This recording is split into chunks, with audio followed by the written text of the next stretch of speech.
Life होती है जिन्हें आत्मा को पहचाना जाता है। यदि वो खाली होगा तो कहेंगे इसके कोई काम नहीं है। मगर अपने व्यस्तता भरे इस जीवन में अपनी आत्मा को जानने के लिए थोड़ा समय तो हमें देना चाहिए। हमें थोड़ा बहुत समय तो भजन अभ्यास में देना चाहिए। शुरुआत हम 5 मिनट से करें, 10 मिनट से करें, 20 मिनट से करें, जिससे भी जितना बन सके अपनी आत्मा को जानने के लिए समय दें,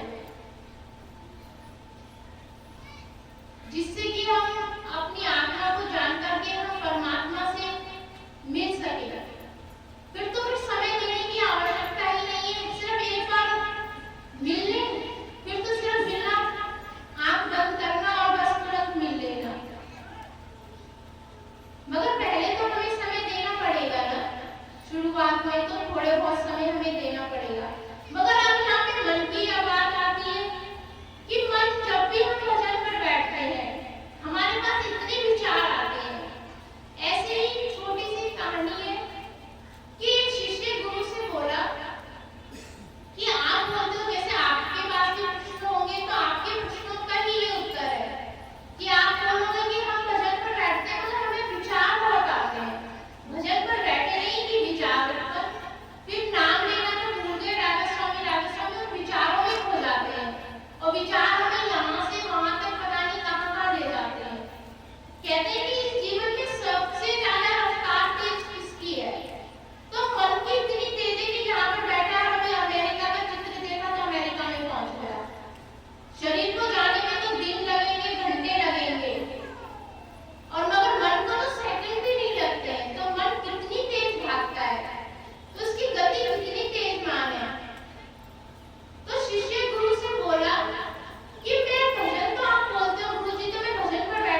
चाहते हो।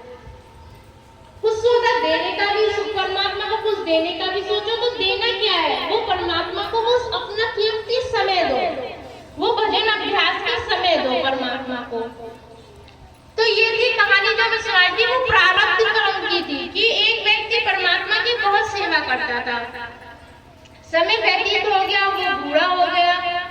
जब वो खांसता था, उसको कोई कहता है कि कोई बीमारी कभी ना आए, मगर बुढ़ापा एक स्वयं में अपने आप में बीमारी है। जो बीमारी हम जवान में इतना काम करते, इधर से उधर, ये काम वो, मगर बुढ़ापा आते आते हमारे हाथ पैर थक जाते हैं और हम उस स्थिति में आ जाते हैं कि हमें किसी दूसरे की सहायता चाहिए। तो जब वो व्यक्ति पूरी अपनी जवानी में खूब उसने भजन अभ्यास भी करा, खूब परमात्मा का नाम भी लिया उसने, जब उसकी वृद्धावस्था आ गई तो उसको किसी की जरूरत पड़ने लगी। वो कभी किसी को आवाज देता तो कोई सुनता नहीं, ना बेटा सुनता, ना बहू सुनती, ना नाती पोते सुनते। फिर जब उसने परमात्मा को पुकारा कि भाई मैं तो तेरी सेवा करता था, मेरी तो कोई भी नहीं सुनता, तो उसने अपने बेटे को आवाज लगाई दोबारा। फिर से परमात्मा उसके पास आए बेटे का रूप लेकर के। अब उसकी खूब सेवा पानी करने वाला, उसने कहा कि मेरे तो सभी भाई बेटा, जिस भी बेटे को आवाज देता हूँ वही आ जाता है, जिस भी बहू को आवाज देता हूँ वही आ जाता है, जिस भी नाती को